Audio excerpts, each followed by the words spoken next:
O grande fotógrafo brasileiro, Sebastião Salgado, disse uma vez que você não fotografa com a sua câmera, você fotografa com toda a sua cultura. E ele está coberto de razão, né? Quando você obtém uma imagem, a imagem não existe por si só. Ela vai passar a existir, vai passar a fazer sentido a partir do momento que ela está inserida numa cultura. É essencial para o fotógrafo perceber que a imagem ela é um produto cultural e o sentido que ela cria está intimamente relacionado com a cultura que ela está dialogando.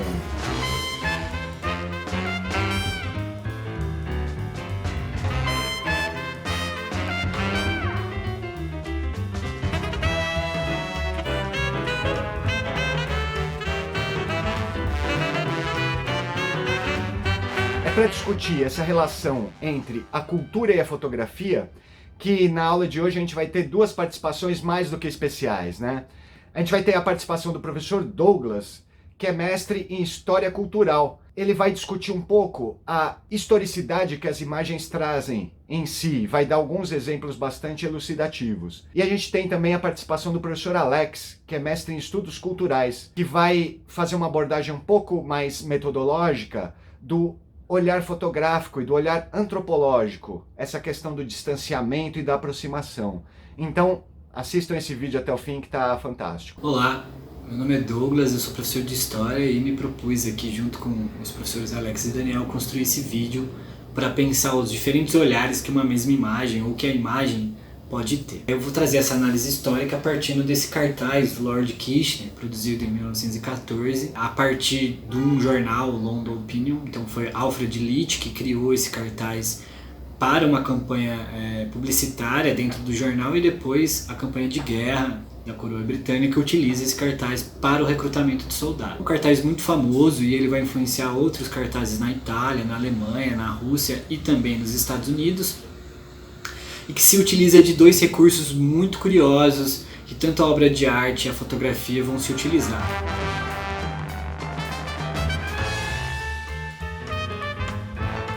O primeiro é a ideia de que o olhar de que tudo acompanha. O olhar do Lord Kitchener, independente da posição que você esteja, ele é um olhar que te acompanha. E o outro recurso que o cartaz utiliza é a ideia do dedo. O dedo apontado e a palavra você. Para a gente pensar esse cartaz e como ele agiu e como ele foi eficiente no recrutamento de 1914, a gente pode pensar em dois caminhos para a explicação. Um caminho é a publicidade. Essa propaganda do cigarro Goldfinger pode explicar um pouco. Você tem também o recurso do dedo e tem o elemento você, o estilo você, que a publicidade vai utilizar muito, que dá singularidade, que traz essa questão que você, enquanto leitor do jornal do começo do século XX, ou como consumidor, vê esse aspecto de singularidade, né, se dirigindo a você. Um outro elemento que a gente pode pensar ali, além daquela questão da publicidade, do estilo você e do dedo e tudo mais, é pensar um pouco na história da imagem. E aí eu faria uma volta no passado mais distante e iria até um autor romano da década de 60 a.C., chamado Plínio o Velho. Ele escreveu uma obra que se chama assim, História Natural. E nessa História Natural ele fala de dois autores. Fâmulo, um pintor romano, que pintou no palácio de Nero a Minerva, a deusa da sabedoria e do conhecimento, e é uma pintura que foi muito famosa, e segundo Plínio, era uma imagem que, dependente da posição que você estivesse, ela te olhava. E um outro artista, só que não romano, esse grego, chama Apelles. Plínio, na História Natural, vai falar que esse Apelles, em homenagem a Alexandre o Grande, ele pinta um retrato de Alexandre, onde Alexandre representa Zeus segurando um raio. E essa mão que segurou o raio tem os seus dedos ressaltados a ponto de parecer que sai da tela. Essas imagens se perderam no tempo, porém a obra do Plínio não. E essa obra vai se preservar e vai servir de influência para os pintores renascentistas. Então, Michelangelo na Capela Sistina vai utilizar muito do recurso. Quando Deus convoca Adão, na pintura O Dedo de Adão, ali de alguma forma ele está usando a influência. Afinal, Michelangelo leu Plínio, você tem relatos dele ter lido a História Natural. Um outro pintor renascentista que se vai utilizar desse recurso é o Leonardo da Vinci, na famosa obra Mona Lisa. Ela utiliza esse recurso do olhar que tudo vê.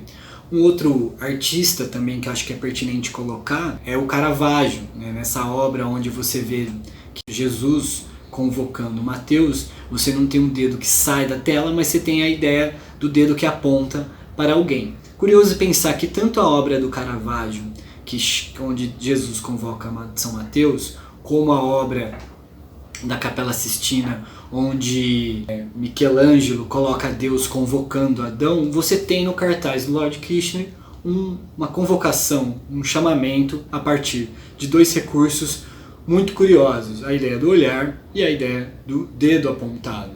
Então são recursos que a fotografia vai se utilizar depois dessa história da arte, né? Depois com o surgimento da fotografia, você vai ter esse recurso sendo utilizado. São caminhos possíveis para explicar. Então, como a gente viu aí, toda imagem que você imagina e toda imagem que você capta com a sua câmera, ela é carregada de uma historicidade. Portanto, pensar a imagem e compreender essas relações históricas e essas relações que a imagem negocia com a cultura é fundamental para qualquer fotógrafo que se preze. Bem, pessoal, eu fui convidado pelo professor Daniel para falar um pouco sobre a relação entre a fotografia e a antropologia. Vou começar pela antropologia.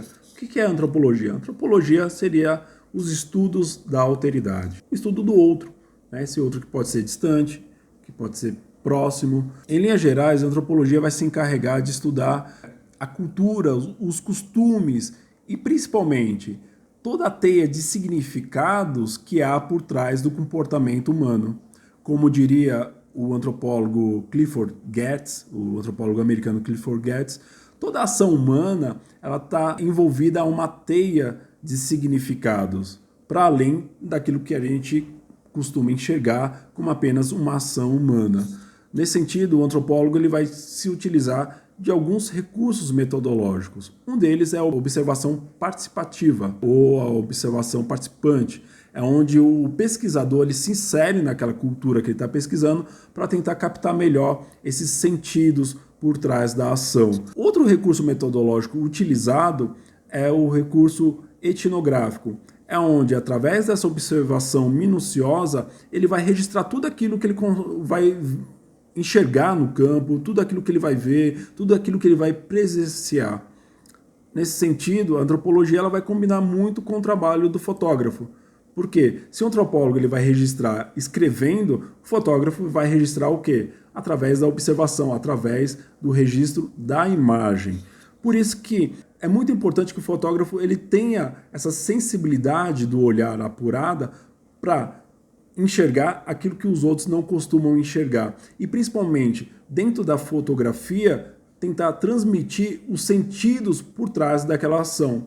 Um exemplo disso é quando você está fotografando uma pessoa com um olhar perdido no horizonte, o trabalho do fotógrafo seria captar o quê? Não só o olhar dessa pessoa perdida no horizonte, mas captar o pensamento, né?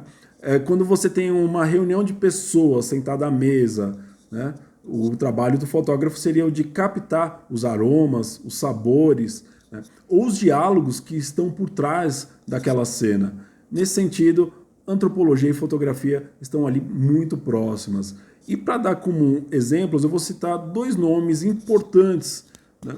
Um deles é do francês Pierre Verger, que é um antropólogo e fotógrafo, que inclusive trabalhou aqui para a instauração da Faculdade de Ciências Humanas da USP. Ele viveu durante muito tempo na Bahia e ele, dentro do seu trabalho antropológico e de fotógrafo, ele registrou diversas partes da cultura afro-baiana, além dos rituais do candomblé. O trabalho do Pierre Verger é magnífico porque ele, em preto e branco, ele vai tentar captar um pouco da essência dessa cultura e transportar isso para um registro antropológico.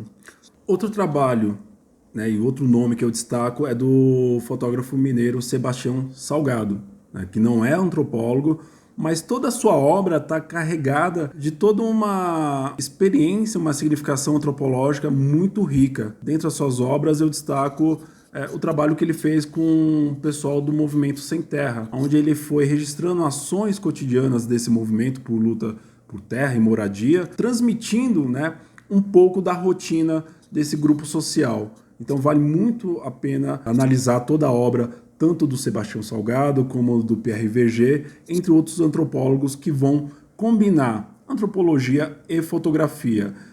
E a última dica que eu dou é basicamente isso, principalmente para o fotógrafo que vai tentar captar a ação cotidiana, né?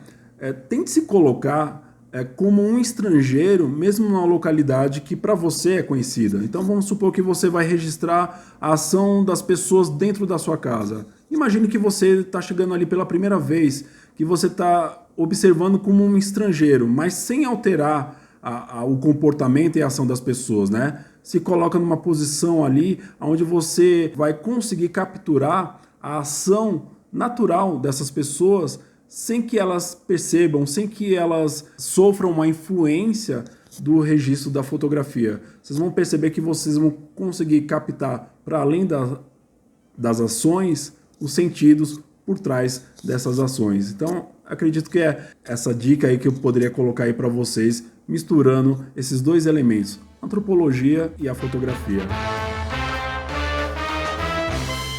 É por isso que tão importante quanto você conhecer todas as técnicas fotográficas, dominar a luz, dominar a lente, dominar os equipamentos, né, dominar a edição fotográfica, é você ampliar sua cultura fotográfica. Na verdade, sua cultura imagética. É isso que vai diferenciar um bom fotógrafo de um fotógrafo medíocre. Muito obrigado, professor Douglas. Muito obrigado, professor Alex. Muito obrigado a você que assistiu esse vídeo até aqui e até a próxima.